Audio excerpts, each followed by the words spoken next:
back with a solo Q&A for episode 350 of the podcast. And I was saying to G, who runs the studio here, the last time I was sat here by myself was March 2025, and it was for episode 300. So time really does fly when you're having fun. Question number one is the best advice I have for someone who lacks conviction with business ideas or feels and gets overwhelmed. For starters, let's get into those two words, overwhelm and conviction, and where those come from within the body and within the mind. Overwhelm is an excess of options and feeling scattered. Conviction is something we seek for a level of certainty and confidence to move forward. Overwhelm is almost like having too many tabs open on your laptop, on your browser. It's your head being turned by different options, or even that sort of feeling of shiny object syndrome when you hop from one thing to the next. In stark contrast to that, conviction and a level of clarity that you have, it doesn't come before action. It actually comes from evidence which you create yourself. It can't come before that. If you had total certainty over an outcome or total certainty about what was going to happen next, that's very, very rare in life and very, very unlikely to have indeed. So for this individual asking this question, I would pick one of your ideas and from there, assess and understand the clearest possible next steps, no matter how small they are, and take those. From there, give yourself a set time period on which you're going to take those steps forward and see what comes before you. So you don't know the full path, but you're going to walk forward regardless. Give yourself 90 days, which is 3 months, a full quarter of a year. That time's going to pass anyway, but commit to that time period. Don't make any emotional U-turns when you encounter friction during that period, because the friction will come inevitably. You'll have some barriers, some hurdles that you need to step past. I help a lot of established business owners who have businesses that are up and running, but they just want to improve on. But I've also helped people right at the start of their business journey as well, in particular two pro rugby players, both who played international rugby, one for England, one for Ireland. And when they were starting their business, we developed their offer, we mapped out their ideal client profile, where those clients are, where you're going to be able to reach them and contact them, what do we want to know from them when we speak to them, the problem that we can solve for that customer group, that demographic, the solution and the offer we're going to make to them, the pricing of that and how that's going to be built out, the positioning of it, and then what the delivery would look like once you're working with that client and what you want to cause for that client down the line. So the problem you're going to solve, solution you're going to create, and what feeling outcome is that potential client going to get from you, from your product or your service. With that all in mind, I would go through that process. I'd set process-based goals, not outcome-based goals. So for example, I would want to talk about the input. So we're going to map out 20 of our ideal customers. We're going to find their contact details. We're going to do 20 outreach messages to them. And we're going to have a follow-up sequence for how we do that, because we're not always going to reply to the first message. The fortune is in the follow-up. We're going to aim to have 5 discovery meetings. On those 5 discovery meetings, we're going to use a particular type of question set, particular kind of information gathering, and a positioning of your solution, and aim to win 2 clients off the back of that. So 10% of the outreach, you're going to aim to convert 10% into clients. And then we're going to deliver our service or our product, whatever it is. And I would aim to do that somewhere above the cost price, or if you're totally new to the space and there's not a huge cost to you delivering it, and it's really just your time, I would deliver that service or that product for free almost. Get proof of concept, aim to get them a great result and a testimonial from that. When I think about overwhelm and conviction, two sides of a very different coin, we want to reduce some of the options and the noise that we've got, remove the distractions, focus on one thing, one business idea, one venture you're going to focus on. Don't consider any backup or exit plans until the 90 days is over, and just take the clearest possible next steps. Information gathering for your client profile. Who are they? How do I speak to them? What am I going to say to them? And then start doing the thing. And as much as possible, that will take you in the direction to assess whether it's a viable business or not, whether it's something you can see yourself doing over the longer term. Over the 90 days, you're going to have evidence if you have a feasible business based on customer feedback, the number of clients you've won, the actual after impact and the outcome that you've caused for them. And equally, you'll start to understand what is that worth fiscally to people I'm going to work with in the longer term. But also, if you see yourself doing these steps over and over again, then that is a helpful way to judge whether that business has got longevity. If you become very bored and disillusioned during the 90 days, that's a bad sign, because we want to be in business for the long term. We want to be growing something that we can see ourselves doing for a very, very long time. So if I think about the podcast, I think about my coaching business for sales, for mindset, for productivity, it didn't need to be perfect. It needed to be progressive and something I could see myself doing over and over and over again. Do you want to turn your LinkedIn into a selling machine rather than a time sink? Well, that's exactly what I'm helping you do with my step-by-step guide that shows you exactly how I've built my brand, generated inbound leads, and turned my network into paying clients. It covers everything on how to write your profile, post structure and templates you can use, as well as outbound messages to your ideal clients to book meetings with them. This is the exact framework that I've used myself and teach inside my coaching program, condensed into one short, actionable guide that you can implement straight away. You can grab your copy at the link in the show notes or DM me on Instagram or LinkedIn, the word guide, and I'll send it straight to you. Question 2, how did you overcome the fear of starting out in your social media journey, if you had any? First of all, the language you use when it comes to negative emotions really does matter. I would always reframe it. You're not nervous, you're excited. You're not afraid, your body and your mind is readying you with hormones and getting you alert to do something new, something challenging, which requires more from you than before. You're not scared of posting, you're potentially scared of judgment of others. And we can reframe that too. Because judgment will always come from those who don't understand, those who aren't in your shoes, those who don't want to get to where you want to go. And honestly, if we let the opinions of others concern us, we'll never do anything beyond the ordinary. And the ordinary is not good right now. The average person in the UK is overweight, has less than 1k in their bank account monthly after the bills that they pay for their car, their mortgage, or their rent. And they're genuinely unhappy. And that isn't going to be me, and it isn't going to be the type of people that listen to a show like this. If you're in that position just now, you need to do something different, and you need to overcome any fear of whether that's social media, whether that's a new business venture, whether that's a new friend group, whether that's learning a new skill. You must disregard the judgment or your fear of judgment of people who really, in the grand scheme of things, don't matter. Interesting as well, and I spoke to this about quite a long time ago now, 2022 in the podcast with Sahil Bloom, one of the biggest guests that I got during that year. Nobody is actually thinking about you as much as you think. Yes, you may end up in a few group chats and get a bit of a slagging, and that's a Scottish term, but the other Scottish term is the kind of embarrassment, or what we would call the riddy culture. And I spoke about this with both Jez and Jod, who are two young GJs from Glasgow that came up and obviously had to battle against people questioning why on earth they were doing it.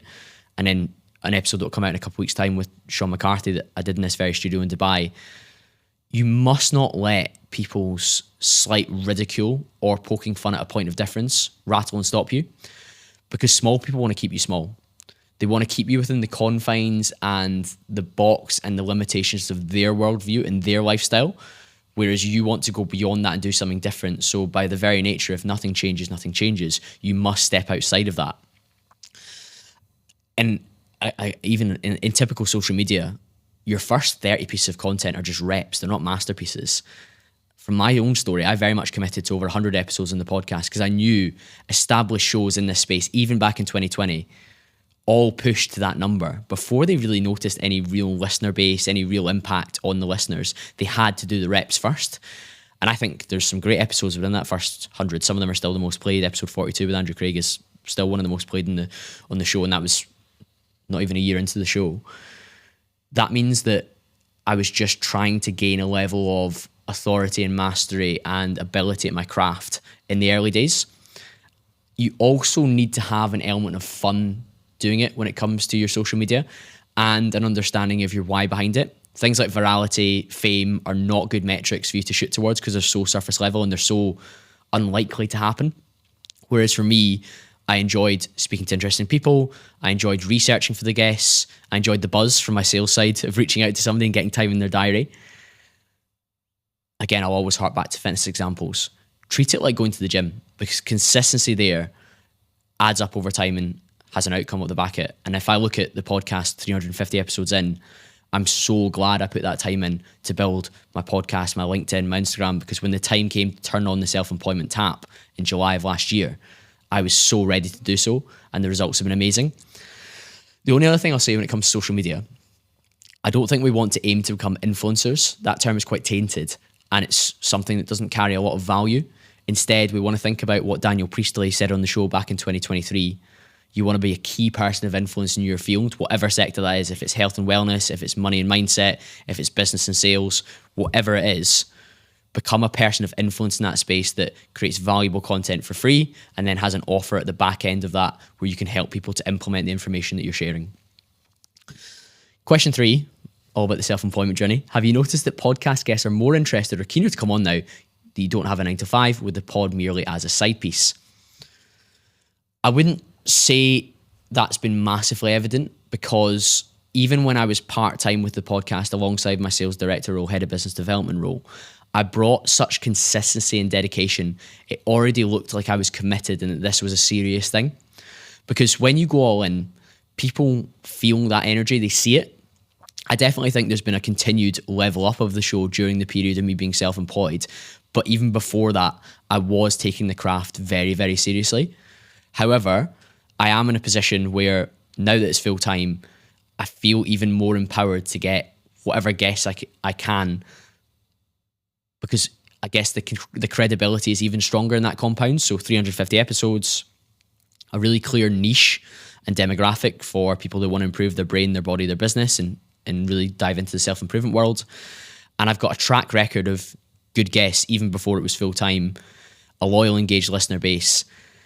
And I guess when you treat your pursuit like a business before it's necessarily a business, others will do too. And they feel that level of conviction, which is one of the first terms we used in the first question.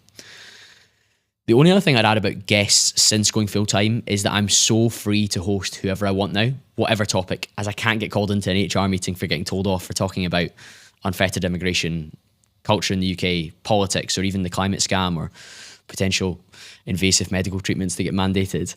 I have total agency and control of who comes on. And if it affects my business, fine. If it affects my employment, that's not fine. But I don't have employment, I'm fun employed. So yeah, I'm freer than ever before, but I don't think necessarily guests would view the show any differently than they did over the past 2-3 years because of how seriously I was taking it at that point. Question 4, I'm on the edge of giving up drinking like guys like you, Chris Williamson, and others that I see talk about this, but honestly I'm worried about, number 1, what clients will say at events that I do for networking, and 2, not having the escape of drinking with my mates. Interesting. I think the elective sobriety movement, people choosing to opt out of alcohol without necessarily having some form of addiction or issue with the substance, is growing and growing. When I was first doing it, kind of 2014, 2015, at the back end of uni, I was maybe drinking once or twice a year, or sometimes going a full year without drinking at all. It was much less common.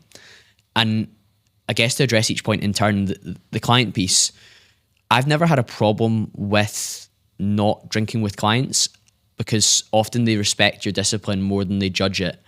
But also I made sure that I was still outgoing, engaged, and present. Whereas if I went to an event sober and they were drinking and I was in the corner playing my phone or not enjoying myself, then they would probably wish, I wish Colin was drinking and he was more involved. So that's something that's helpful. Equally, if someone pressures you, whether that's a client, a friend, a family member, that tells you more about them than it does about you, because they're looking for you to enable their habits and behaviors rather than letting you do what is your own agency and choice. And I definitely don't think you need alcohol to network. In fact, a lot of the events out here, based on the fact it's a Islamic country, are alcohol-free.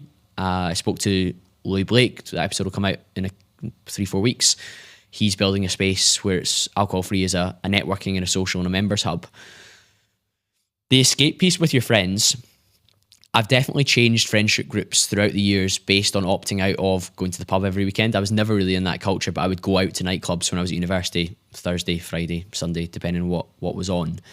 Sometimes twice, or just once a week, depending on how much cash I had available to me to spend, although back then it was £1 drinks, which maybe ages me a little bit. But replacing the escape with something else, so making sure that you've got good plans for the next morning, so you're rewarded for getting home and having a decent night's sleep, whether that's your training improves, you go for more saunas or ice baths, or even on a more social level than that. When you're sober, you remember much more of your conversations and you have clarity throughout the week, where you don't have that cloud of the hangover, that cloud of the heavy weekend, and you probably have deeper conversations and connections off the back of that, because you're not necessarily just hanging around with drinking buddies, you're hanging around with people that you have more shared interests to, rather than just They lived in the same postcode as me when I grew up, and I go on nights out with them to the same place every single weekend for the rest of eternity. And I would just say that when it comes to having an alcohol-free break, and I always would say it, have it as a break and have like a set period where you're agreeing to maybe start drinking again or reintroducing it back in. So if that's, for me, I would say 60 to 90 days plus would be the optimal level, because you start to really feel the benefits in that time period. I would say 90 days would be the start point, so 3 months. When you go back to it, you have this deadline of maybe appreciating it more or being more selective on the occasions that you use it. So get through that short-term awkwardness. I definitely benefited from having the car when I was younger. So at like 19, 20, 21, when I was drinking less around my friends at university were drinking a lot, I would always be, I'm driving. So they would have the benefit of having the lift from the designated driver. But also I would be like, I'd never wanted to ditch my car. I never wanted to be that guy that flaked and got convinced to drink. And again, that's like an identity piece. Like, I'm not somebody that reneges on what I said I was going to do when I said I was going to do it. But the overall edge from giving up drinking or drinking more selectively for occasions that merit it and would add to the experience, the edge that comes from the clarity and alignment that you have over the longer term is worth way more than you maybe satisfying a client who feels like you need to have 3 pints because they've had 3 pints, or a group of friends that you only really have connection with because you're drinking and partying with them. I've got friends that love drinking and partying, but we're still really good friends because we spend time together away from that. Or when I do go there, I still contribute to the setting, but I just happen to leave a little bit earlier because I can't keep going because I'm not minced. So yeah, that would be my advice. Have a hard deadline for how long you're going to do it for, completely alcohol free. Equally, on a practical level, if you are worried about optics, there's a lot of alcohol free beers now, which the branding looks very similar in the bottle. You can have alcohol free gins, or I'm sure there's other spirits that you could have in that space, and you could look like you're having a drink, which might help some of the heat that you're getting. But ultimately, it's about you, not what others think. And again, harking back to that first question about overwhelm, and the second question around worrying about starting your social media, do things for you that you really care about, not just based on what you want others to feel about you. My journey into self-employment recently and growing the podcast has been fueled by Newtonic, and so can your ventures too. A caffeine-based drink, but with so much more nootropics and other adaptogens in there to really fuel your focus and your performance. I've been drinking the drinks since they got released back in 2023, and I cannot recommend them highly enough. If you want to fuel your focus and kick on in whatever your pursuit is, whether it's podcasting like me, whether it's sales coaching, whatever it is you're turning your hand to, this will fuel your gains. Hit the link in the show notes for newtonic.com and use the code Colin10 for 10% off your first order. Question 5, a lot of questions about mindset today, so hopefully this is a really strong start to the show. So 5 is, how do you recommend handling uncertainty and clarity of where you're going in life? The stress and anxiety is something I really struggle with. You don't need a massive long-term plan. In fact, I'm not very good at long-term planning, but you need a 90-day focus, or a 1 quarter focus, or a 6-month focus. Because anxiety is often that feeling of thinking too much about the future, not about the current moment and what you can actually have more control over. And I would recommend you listen back to the Rob Beck episode at the end of last year, because all we have is the present moment. All we have is the now. And in 3 weeks, you're going to hear Willie Blake go a lot deeper on that when he comes on the show. But as much as possible, try and bring yourself into the present moment and not worry about what is to come. Because the concerns about what is to come will impact how you show up in the present moment, what you do, how you feel, and it can paralyze you, it can stop you. And as much as possible, control the controllables. Your sleep, your training, your diet, your input to your work, how you show up daily, the energy you bring to that, what you listen to in terms of podcasts and music, who you talk to in terms of your social environment. If you can build skills within the now, then the clarity and uncertainty about your life will start to become clearer. So I stacked skills in sales, communication, productivity, my physical body and the habits around that. And all of those things, there was no certainty about what I was going to do. In fact, when I really got into sales in 2014, went full-time after graduating from university, I had never heard of a sales coach. So how could I possibly have imagined in a decade's time after the experience that I gained and the excellence that I built in that field that I'd be working within that role? In 2014, I'd never listened to a podcast, but when I started one in 2020, I'd had some examples and I'd built some skills where I could communicate with high-level professionals that I was selling to in my sales role. And I thought, well, why don't I communicate in this space? The path will become clearer as you walk forward. And I know that sounds potential and helpful for you, but take the next logical, positive step and the anxiety will reduce. Action beats and reduces anxiety faster than overthinking does. Equally, if you are somebody that's really stressed, you've got huge anxiety, put your phone away, get a pen and paper out, feel the emotion, write down where it's coming from, write down why you feel that way, and write down some of the steps that you can actionably take within your locus of control, whether that's fiscally, whether that's time-wise, whether that's energy-wise, whether that's resource-wise. What can you do next to shift away from that feeling? Is it change job? Is it invest in a course or a mentorship? Is it get around new people? Is it pause your drinking for a while because stress and anxiety are heightened by substances like alcohol?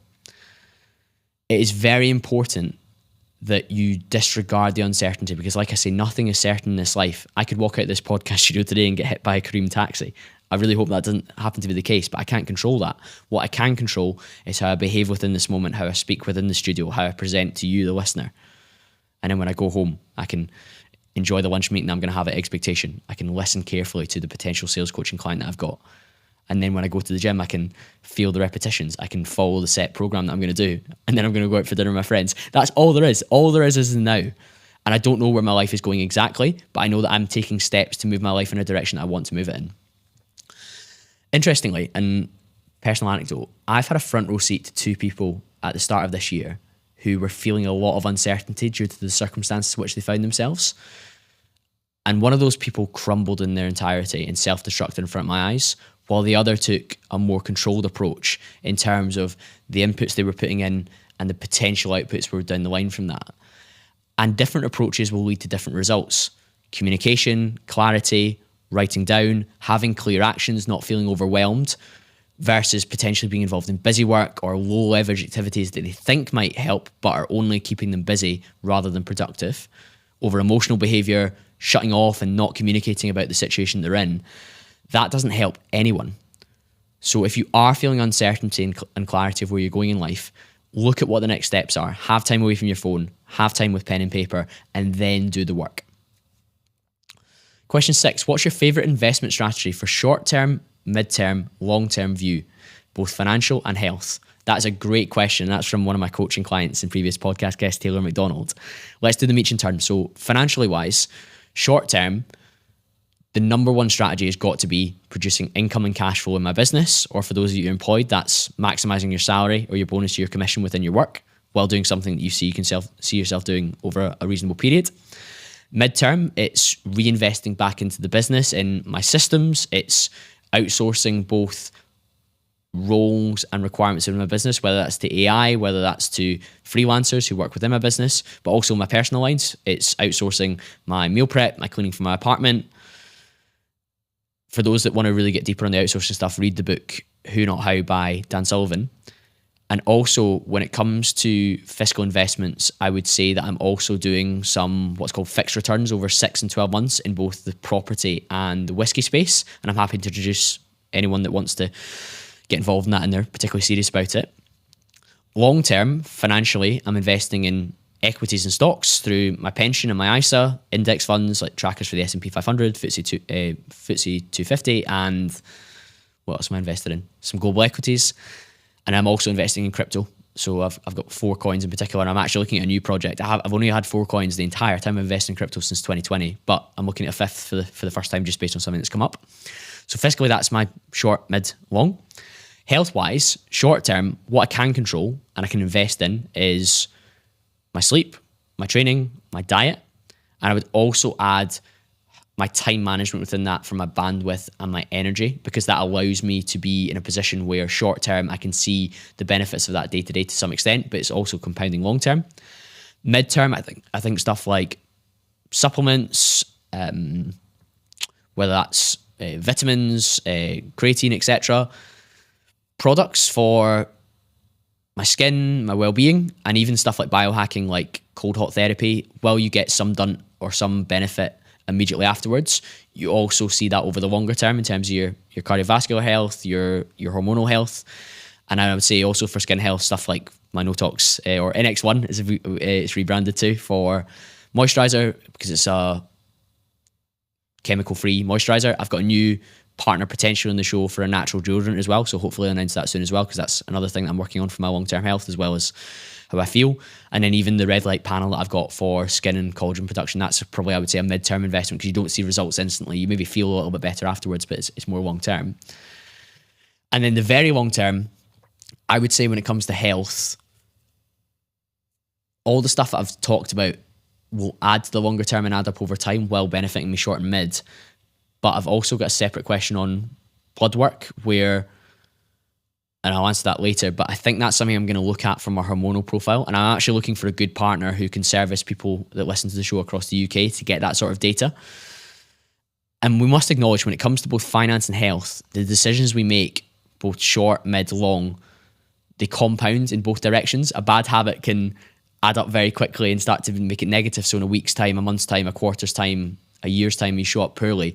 Whereas a good habit, it reinforces the direction that you want to go in. So think about, when it comes to your finance, when it comes to your health, where do I want to be and what can I do in the now, in the midterm, and in the longer term to put myself in the position that looks like. Question 7, book recommendations. What are you reading?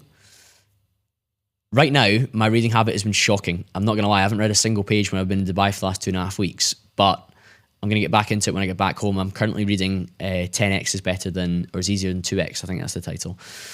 But in terms of recommendations for you guys, we'll do them kind of brain body business. So investing wise, I would read How to Own the World by Andrew Craig. I think that's the best personal finance book for anyone in the UK. That's also episode 42 of the podcast. We'll give you a rundown of that. And I think from a money mindset perspective, I think you would really benefit from The Psychology of Money by Morgan Housel as well. Productivity / getting stuff done / changing your behaviors, I would read both Deep Work by Cal Newport and Atomic Habits by James Clear. I've read that book twice now, and it's definitely impacted me very, very positively. And then another previous podcast guest I would recommend, and he came up on the episode with Charlie Johnson because he mentored Charlie, is The Dark Side of Discipline by Craig Ballantyne. And that is episode 316 if you want to dive into that as well. And then I've already mentioned this book about outsourcing and delegating for your business and your personal life, and it's Who Not How by Dan Sullivan.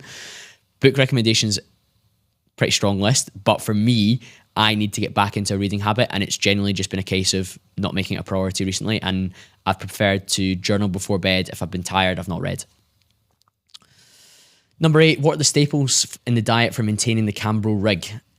For starters, it's mostly tracking my calories 5 or 6 days out of the week, depending what that looks like. And most importantly, tracking my protein intake. So around 180 grams of protein a day. If I'm feeling a bit hungrier, that will sometimes go up towards the 200 mark. And that's coming from eggs, it's coming from steak, it's coming from chicken, it's coming from mince, it's coming from whey protein. I'm having my creatine and electrolytes, which in the morning helps with fasting, but also creatine has its benefits for cognitive function, but also muscle. And then all my other supplement stack, which I've spoken about on length on many other solo pods. So if you're new here, go back and listen to them for supplements. And then my carbs are primarily coming from oats, rice, fruit, kiwis, bananas, dates, blueberries. Although blueberries in Dubai is one thing that's really fucking expensive. I just noticed that the other day when I ordered the shop to the apartment. And fats, are a lot of that comes from the eggs, but also from some either 85% dark chocolate or sometimes 90% if I'm feeling particularly bitter. You can see there that there's minimal ultra-processed foods. My calories are relatively controlled, and I'm not necessarily just guessing. And I would say that when I do eat socially, when I'm going out, I'm probably going to have stuff like steak or eggs Benedict or something that I know is high protein and relatively quote-unquote clean or non-ultra-processed, because I really feel that my gut struggles after I have issues with ultra-processed food, because when you cut it out, you get even worse. Question number 9, would you get a lefty on the pod to debate regulating wealth hoarding or affordability? Wealth hoarding we'll talk about in a second, but affordability-wise, I think that's probably related to housing, which I definitely agree is out of control in terms of costs. But honestly, when I think about the podcast and I think about the impact I want to have on listeners or people that choose to spend their time tuning in on Spotify, Apple, or YouTube, I honestly care more about policy decisions when it comes to incentives for people day to day and the long term, supply chain constraints that come with that, the ability to live a good quality life and have freedom and agency over your choices, the encouragement to do more and improve, because progress is happiness, as Tony Robbins or David Hatt, who's on the show a lot, will often say, and also the impact that policy has both first off the bat immediately, but also the second and third order consequences. I think leftist policy doesn't do any of that in a way that I agree with. So I would very much struggle to want to speak to somebody about that, because I believe that they're coming from an incorrect and ill-conceived worldview. Because slogans like tax wealth, not work, don't fix structural issues. In fact, I think the left are completely wrong about the solutions that we need.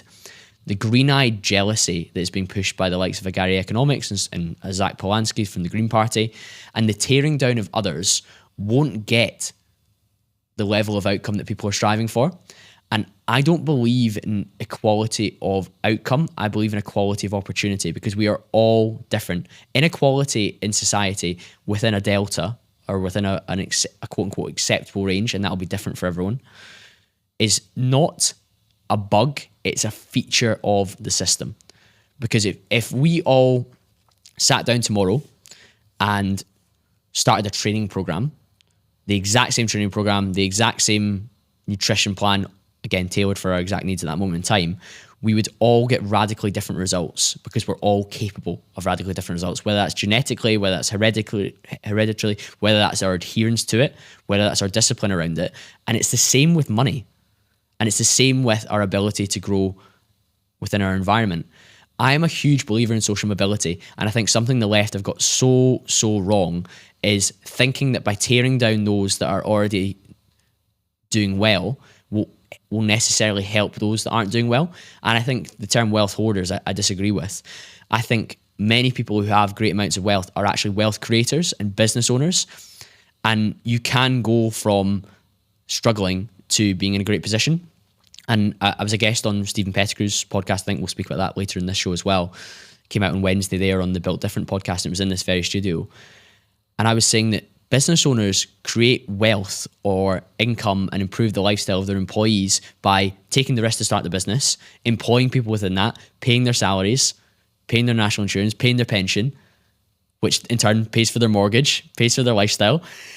We need to stop demonizing people that are quote unquote doing good things in society for the sake of this, oh, he's doing better than me, he must have cheated or hurt somebody to get there. I don't think that's the case. I think that's a very narrow, naive and cynical worldview, and I think we should all be a little bit less cynical and a little bit more encouraging of others. More leads, more meetings, more quotes, more proposals, and closing a higher percentage of those. That's exactly what it's time to unlock with my sales masterclass. I've distilled down over 15 years of sales experience across B2B and B2C into some actionable lessons which you can benefit from. Clients that I've worked with one-to-one over the last 6 to 18 months have had incredible results, and it's now time for me to share with you an easier way to work with me rather than on a one-to-one basis. To get involved, hit the link in the show notes or under this description wherever you're watching this to join today's waiting list, and there's even some free goodies in there for you while you wait for the course to go live. Question 10, on to the football.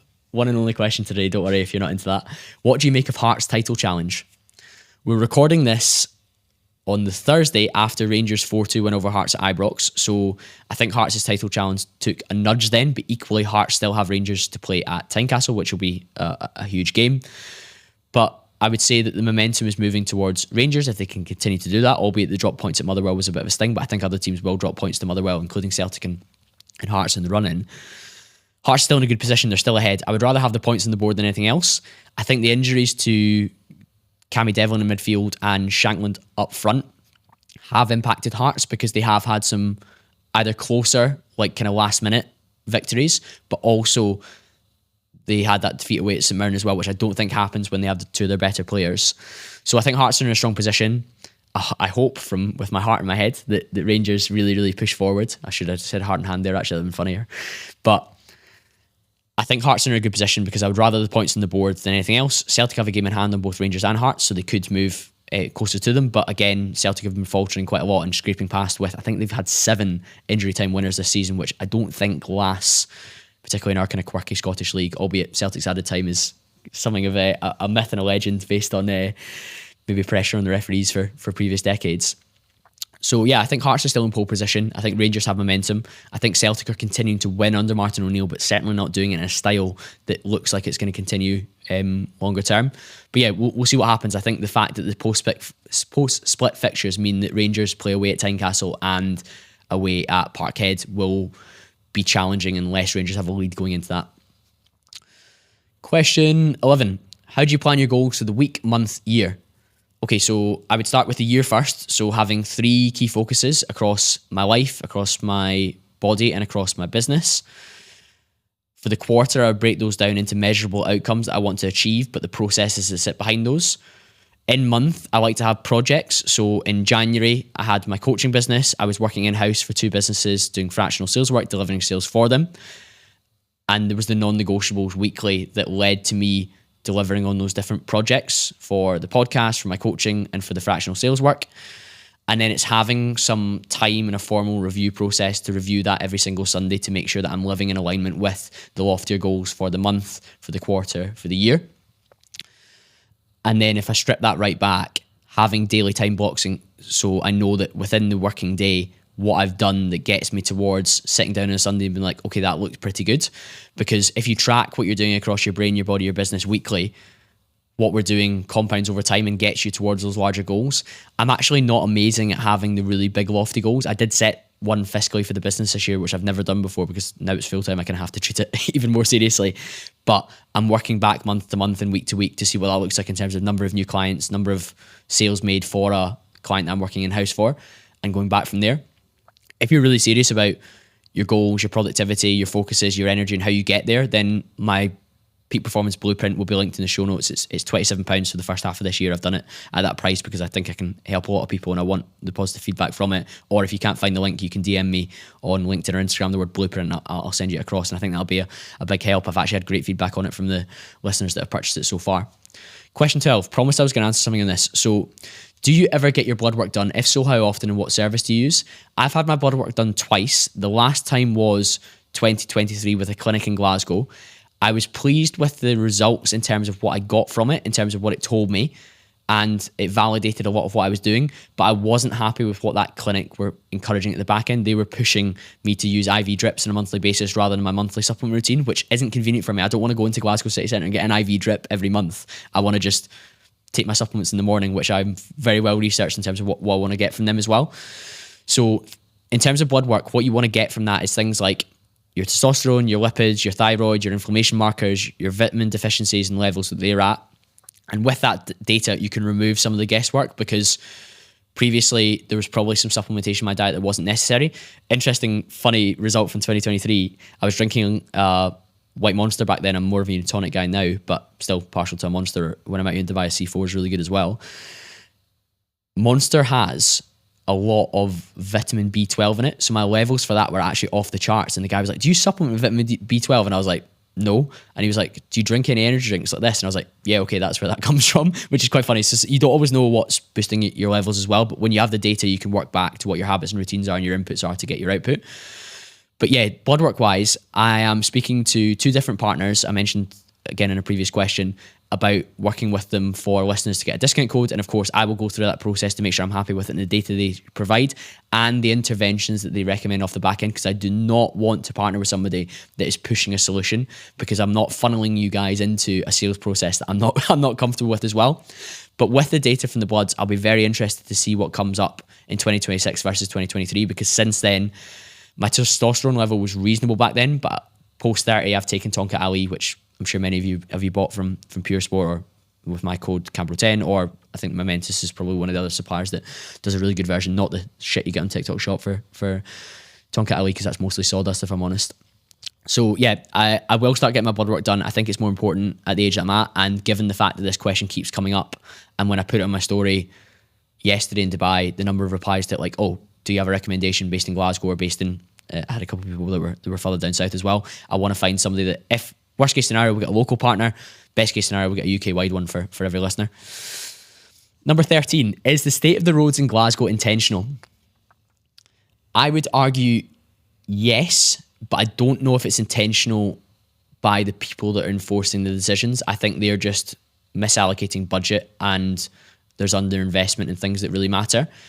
Infrastructure should be a massive priority for the UK, because in an environment where business is getting harder and harder and we're paying more and more tax, we should get more for that in terms of our ability to go about our day-to-day life and our business life. But conspiratorially, I would say that there is a massive push, Agenda 2030, net zero, carbon neutral, which is a total mental illness, there's a policy directive to have less people in private cars, and they want to push you towards public transport. And unless the public transport ecosystem improves drastically in Glasgow, I'm not particularly fussed about it, both in terms of how it runs, but also the safety on it as well, which we could talk about another day as well. So I would say, yes, I think the state of the roads in Glasgow is indeed intentional. They don't want you driving. And if you're discouraged from doing so because you keep breaking your car in potholes, or the traffic's terrible, or you feel like you're not getting value for your road tax or value for your council tax, then you probably will opt out at some point. And if they can make the cost of cars higher and higher and higher. And again, they actually rope-a-doped a lot of business owners into getting electric cars, and some of the incentives are still there, but they're now charging per mile as well. So it's funny to see things that are directives from bodies above, like the WEF, the World Economic Forum, which is a demonic and leftist and globalist organization. They don't want you driving a car. They say it within their policy documents. So on a micro level, the councils may not know that they're doing it intentionally, but they are making it harder to drive, and they want you to drive less. Over the last 5 years, I've sat down with over 330 guests on Camera Conversations, from athletes to entrepreneurs, scientists and thinkers, all trying to answer the same question: how do we live, perform, and generally be better? I've distilled down everything that I've learned from that 5-year period into a brand new guide, 20 lessons from Camera Conversations, covering mindset, money, performance, and meaning. Inside, you'll find some of the biggest ideas from the likes of Chris Williamson, Craig Ballantyne, Sterling Cooper, Nia L, and many, many more. These are not just sound bites, these are actionable principles and lessons that you can take on board. Whether you want to level up your mindset, your business, or your health, this guide gives you the shortcuts to do just that. You can hit the link in the show notes today to download it for free, or DM me on Instagram or LinkedIn, the word lessons, to get involved. 14. How many times will the Camera be cutting shapes in Ibiza this summer? We managed twice in the last 2 years. Well, 2024 twice, 2025 twice. So at least once, I would say. I do like chunking down my year into trips and things that I'm looking forward to. I've got a lot coming up this year. So Dubai, I'm in February. I was here in December. I have Marbella in the start of May for a stag do. And I also have a wedding at the end of May for that stag do in Belfast. So that's trips to look forward to. But the summer is pretty clear just now. So it might be a bit of Mallorca, a bit of Marbella, a bit of Ibiza. I think that would do me very, very nicely. And who knows, I may even come back to Dubai if some of my coaching clients want to work with me one-to-one in person out here that do Dubai real estate, or one of the insurance companies that I work with out here as well. If they want to do something else before then, that would be cool too. 15, with all the praise for Dubai, what are the negatives there? Really good question, because I think when we're shitting on the culture in the UK and the space that the UK is in, it's very easy to paint somewhere else as the grass being entirely greener, but that's definitely not the case. And there's always downsides to particular places. So I think let's start with the two that most people should know about. Number one is the heat during at least 4, 5, 6 months of the year. It is pretty unpleasant. And a lot of my friends that are business owners here leave during the summer. My friends that are employees here typically try and use most of their annual leave during the Dubai summer to escape the heat and how pleasant that is. The second one, and the biggest one that I've noticed, particularly in the last 2 years, is the traffic, mainly around JBR and the Marina, the Palm, and around downtown where the mall is and the Burj Khalifa is. You can go from having what is a short journey on your app, on your Careem app, planning it, and ending up being more than double your time in the car because the traffic is literally at a standstill. There are so many big wide roads here, but the volume of people coming to Dubai, both tourists but also coming to live here, is increasing year on year, and the road system isn't quite ready for that yet. However, Dubai being Dubai and having the leadership that they have with the Sheikh, they are looking at so many different ways to lighten that, whether that's underpasses, whether that they're like literally boring tunnels at Dubai Harbour, which is a big kind of squeeze point coming into the marina. They've got 3 or 4 new roads coming in and out because they're building so much new residential property within there as well. So the traffic's a big issue just now, but with Dubai being so proactive, I'm pretty sure by the time I come back again, or even if it's a year's time, they'll have started to address that. Equally, they're also building out a new airport in Jebel Ali, which will move Dubai a little bit to the side, and there'll probably be a lot of residential accommodation there, which people will start to move out. And again, as long as they build the road system to accommodate that, I think we'll be in a position where traffic will start to calm down a little bit. I certainly hope so anyway. The other thing that I think on a spiritual level can be difficult about Dubai is the transience of it. I think that's lessening. And by transience, I mean basically people coming and going. So people coming here for a year, 2 years, 3 years and being like, I'm just coming in and out, which means that sometimes the relationships and connections you build are only short term, or they're thought of in the shorter term. Networking is so good in Dubai because I think people are very abundant and they want to push you onwards. But in terms of like developing true connections with people, whether that's friendships or relationships, it can be a little bit transient because people do come and go a lot. But I think that's lessening because of, one, the decline of the Western world, but two, the improvement to what it's like to live here. And over the longer term, much like the roads, I think that will lessen in terms of people will come here for the 5, 10, 15-year picture rather than the 1 or 2 year, let me try it Dubai picture. The only other thing I think I would mention would be, we'll do two things. I think it can be easy to overspend. If you don't know what value for money is here, you can quickly get pretty stitched up. We spoke to Sean McCarthy again. The episode will come out in 2 weeks' time. When you first come, particularly as a business owner, you have a lot of expenses up front to get yourself set up here that sometimes are unknown and kind of they're not taxes, but they're setup costs. That can be very, very difficult. And then if you don't know where to shop or what restaurants are good value versus home, then you can quite quickly rack up a bill that is pretty sizable. And if you try and keep up with the Joneses here, the wealth here is off the charts. Even if you're doing really well in the UK, coming here, you will be a smaller fish in that pond, and you need to not try and flex or try and be keeping up with all the top restaurants or all the top bars or all the top events. You need to pick and choose what's actually within your fiscal budget. And then the only other thing I would say, and I don't say this lightly, but because it's such an ambitious place, and I love that about Dubai, there's an element of delusion within some people as well. Because if you come here and you think you are the big dog, or you think you are doing more than you actually are when it comes to your action and your actual ability and talent, and that doesn't meet your reality and your true value that you bring to the table, whether that's as an employee or whether that's as a business owner, and your efforts don't match that, then there is an element of delusion. I've certainly witnessed that with a few conversations I've had where I'm thinking, I think Dubai is going to chew you up and spit you out, and you see people go home because they came here with an idea of themselves that wasn't actually the reality of who they truly were.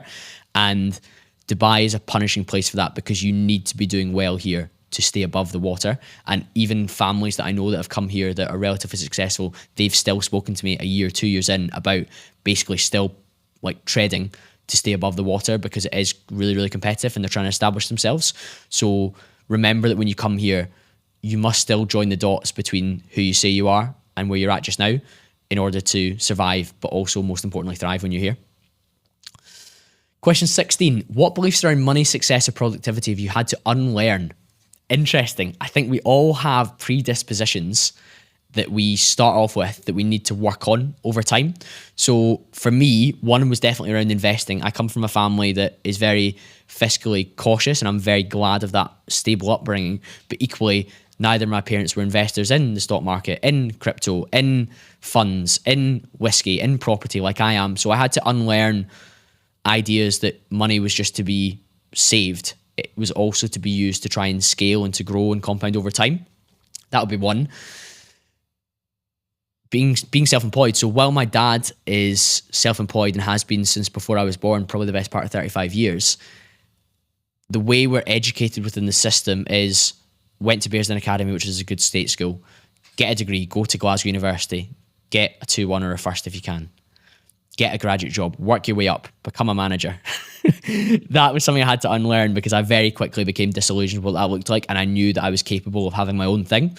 So that took a long time to get towards, and I'm very actually glad that the David Phillips got itself in such a mess by the time I was leaving that I was almost forced to take the jump before I was planned to. So I jumped out with the parachute and I landed on the launch pad of the coaching business and the podcast. So that was one thing I had to unlearn as well. What else did I have to unlearn?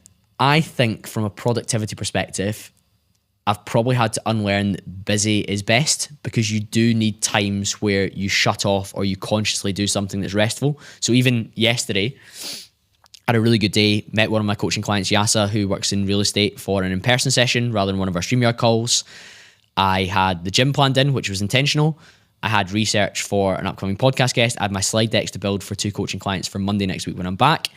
But I also had the golf sim with Alex Cleland booked in. So I had intentional downtime built in where I wasn't necessarily just being a busy fool, because you could say no to those social events, which actually recharge me, make me feel great to go and work again. That was in the diary too. So busy isn't always productive, because I could have spent time rewriting the questions out for today, just checking what I think I was going to talk about across the 2021 questions. And that would have been busy work, whereas productive work was this morning, reviewing those notes with a fresh head after having a nice social evening, coming back, reading these, feeling ready, articulate, and ready to rumble for a solo pod. And then the last one, and I think this will hopefully speak to the sobriety topic I talked about as well. I definitely think socially, I learned that drinking is not required to be social or to have true connection. In fact, a lot of the connections and the friendships I've made completely sober when I've been out at particular venues in the UK in particular have led to me being in a position where I've got people around me that are really my friends. They aren't just drinking buddies through convenience. So I think growing up in Scotland in a massive drinking culture where it is the done thing, I needed to unlearn that was required. And if I look at the people that are in my phone book now and the people I spend the most time with, yes, some of them, when we go out, we'll have a few drinks, but we aren't friends just because we like getting steaming together. Question 17. How did you develop your public speaking skills? Reps. Lots and lots of reps, lots and lots of practice. I think for starters, I had a relative predisposition to speak quite clearly and articulately. And again, I actually had to unlearn that in Scotland, you have to speak with a really Scottish accent to be accepted. Fuck that. In fact, even at a quote unquote posh school like Bearsden Academy, you had pressure from your peers to try and say more slang, to drop more of your vowels, to sound more Scottish. And I just reject that in its entirety. So public speaking skills, I had a slight predisposition to being well spoken, which was great. And I thank my parents for that. I practiced lots through my sales career where I was presenting or I was running meetings or delivering presentations. I started the podcast in 2020, so inevitably started to work on that. And I could listen back to game tape of recorded sales calls or presentations, but also podcasts to identify filler words, vocabulary gaps, ways that I can improve my tonality, my delivery, where I go up and down the sentence or where I end the sentence, and how I do that and the sort of authority I can bring to that as well.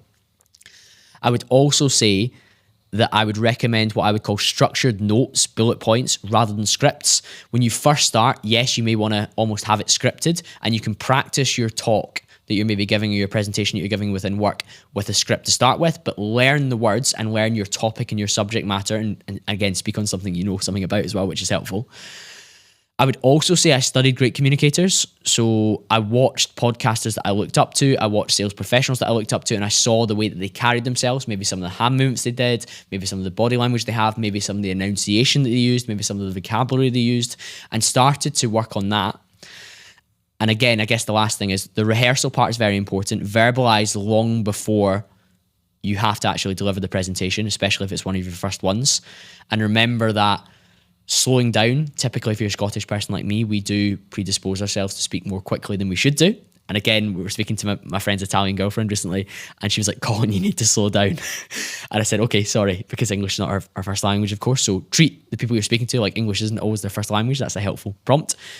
And then when it comes to filler words, silence, breath, and pausing is better than an whatever filler word you want to insert. Question 18, I've actually merged two questions here. Do you think your comments on political matters is costing you business for your sales coaching? And the second one, which is a similar theme, is you're far more based on LinkedIn since going self-employed. How's the feedback been? I would so much rather show up as me than put on a persona or an act to get people to like me or work with me in business. In fact, I think being aligned is far better than appeasing, because you attract who you are. Equally, I speak about this with Mike Samuels in an episode that will come out during March or April. And I asked him about his political comments because he's massive on freedom of speech as well. He's been on the show twice, and that third episode's an absolute screamer. I would much rather that I spoke about my values and business owners who feel that same way connect with me and want to work with me than I pretended to be somebody I wasn't. And when I worked with them, we had fundamental issues around free speech or I'm not a massive ideologue, but potential worldviews and like how they see things.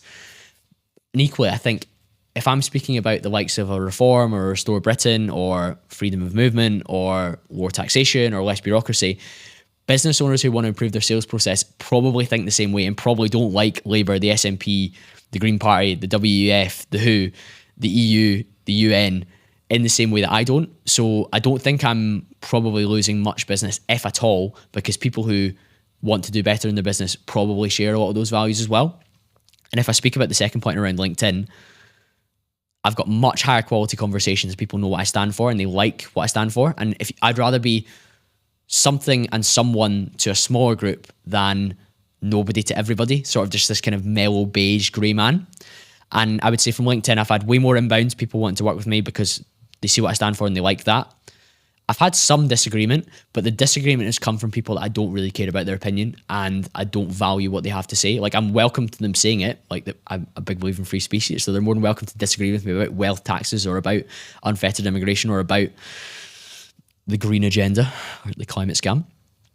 But when it comes to that, I'm not really bothered because those people are probably never going to work with me anyway. So recognize that polarization will filter your audience and probably will do so, like me, in a good way. If you're new to the podcast, make sure you've hit the subscribe or the follow button on whatever platform you're listening on so I can keep getting fantastic guests just like this one. Question 19. If you could tell your younger self one piece of advice or information with your knowledge as your current self, what would it be? I think the overarching theme would be to start earlier in all areas and don't be concerned about starting earlier when you don't feel ready or when there's potential criticism or pushback from people who you shouldn't really care about what they have to say. You should not wait till you feel ready. So just start, whether that's the podcast calling, whether that's your sales coaching business calling, whether that's training in the gym, whether that's opting out of drinking in the way that you did. Put yourself out there, speak to the right people, build your network, invest, especially in Bitcoin. If I was telling my younger self, depends how long ago it was, I'd be very profitable. Have that strong exercise habit.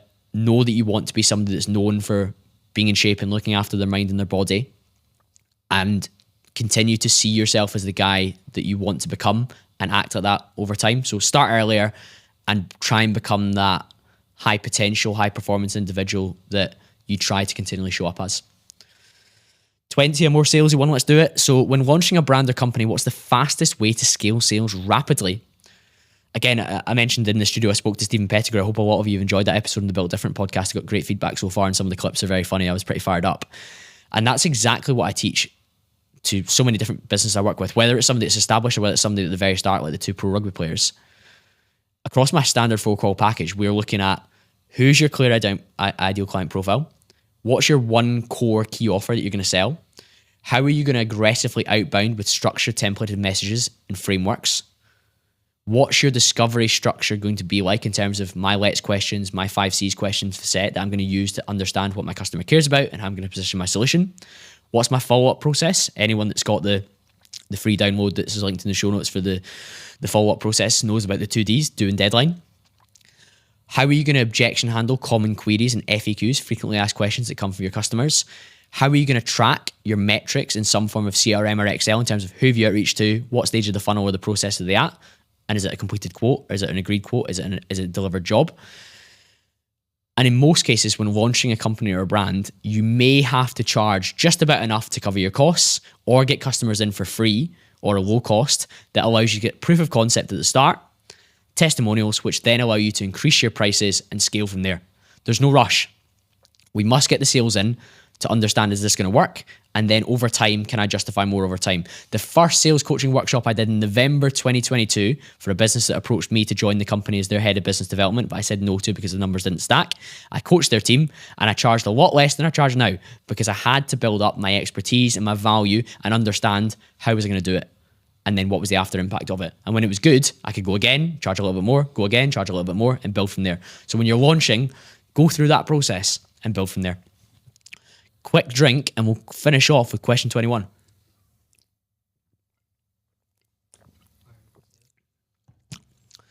When people like David Hatt and Savage Scholar Chris say, Savage Scholar Chris, that's such a good brand name, isn't it? Although he's now Story Seller Chris on Instagram, so make sure you're not looking for the Savage Scholar, you're looking for a Story Seller.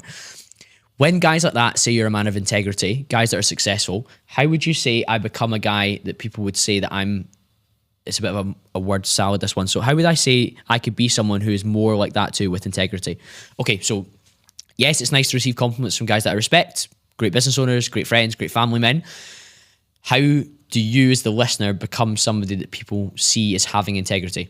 Good question. First of all, join the dots between who you say you are and what you actually do. So do as you said you would do when you felt your best and you're the highest idealized version of yourself. Do that regularly. Not just when you feel like it, not just when you're motivated, even when it's inconvenient. do that. Integrity also means not over-promising and under-delivering. And that means, of course, to yourself and your own promises, but also to those around you as well. So if you say, I'll send you the proposal by Friday, best believe you need to send it by Friday. Or if you're struggling on Friday, you send a message, conscious I was due to send you this proposal on Friday. It's going to be Monday now. I've had a couple of things come up. Hope that's okay. Don't overpromise and underdeliver. I would also say try and avoid gossip. I think somebody with integrity tries to avoid gossip. It's very easy, especially in the social media culture that we've got, that we send screenshots of somebody in and we say, oh, look at this idiot, what they're up to, or send a video, that's so cringe. Again, that stops a lot of people starting social media. They get embarrassed. Don't gossip, don't bitch, don't moan. Integrity-wise, what else would I recommend? Admit when you're wrong. I've changed my mind on numerous things over the years. I've also become more entrenched on numerous things over the years because I've become more certain of myself. So I would say that an integral person, an integral man, admits when they're wrong and is willing to communicate openly and clearly with those that are close to and show up in that particular way. And I guess for somebody like Chris and David to say that I have integrity, that's a public victory that's come from the private moments and private wins that I've had. So when I've not felt like it, I've continued to be somebody that puts out the podcast regularly. I've continued to be somebody that works on my health and my well-being. I've continued to be somebody that's been a supportive friend and family member, even when the cameras weren't out. So in order, and I said this on one of the popular birthday solo podcasts, which if you're new to the solo pods, go back and listen to those ones. I think there's 3 or 4 of those that I do every year in October, November time. Stack private victories when no one is watching so that public victories and public wins and public adulation and sincere praise comes down the line. There's a massive gap between who a lot of people think they are and say they are and how they actually show up. And again, when I mentioned that whole uncertainty piece, I watched a couple of people front row seats, very different outcomes because one behaved in a particular way that didn't have integrity. They didn't actually follow through on who they said they are and what they were going to do and what they were promising themselves and those around them. Whereas the other was much more aligned, and it's one of my mentorship coaching clients actually, who I don't do a lot of mentoring away from coaching, but a long-term podcast listener, I'm happy to help. He did all the things he said he was going to do, and he ended up with the better job that he was aiming for and the better body and the better mindset that he was aiming forwards as well, because he acted with integrity and he did what he said he was going to do. And that is a beautiful, beautiful mix. But let's wrap up here for episode 350. I've had an amazing time out here in Dubai again. Some amazing guests coming down the line. We've got Chris Dale next week. We've got Sean McCarthy. We've got Louis Blake back on the show. We've got Kirk Miller on the show. I've done an episode on his show as well. We've got Mike Samuels back for round 3. His amazing fiance Victoria is on the show for one of her first ever podcasts, and it's a brilliant episode as well. I'm so excited where we're at. Thank you so much for your support. If you're enjoying it, share it to your Instagram story, tag me at call.cambro, and I'll be back to speak to you all again very, very soon.